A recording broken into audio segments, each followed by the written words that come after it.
কোন এমপি কি করতেছে এটা আসলে আমরা শিল্পী, আমি গান লিখি, গান বানাই, আমার দেখার কথাও না, জানিও না।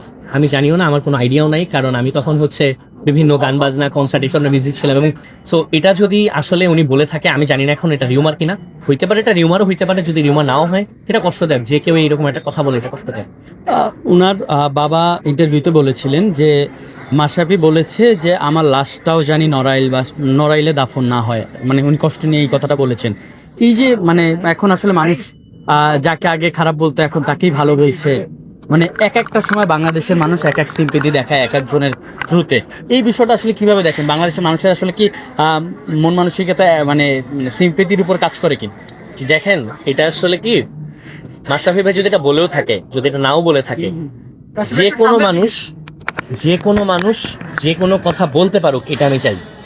আমি চাই যে আমি যেমন একটা মনের ক্ষোভ প্রকাশ করতে পারবো, আমি এটাও চাই যে আমার যে শত্রু কিংবা আমার যে বন্ধু, তারাও তার মনের ক্ষোভ হোক, আনন্দ হোক, প্রকাশ করতে পারে।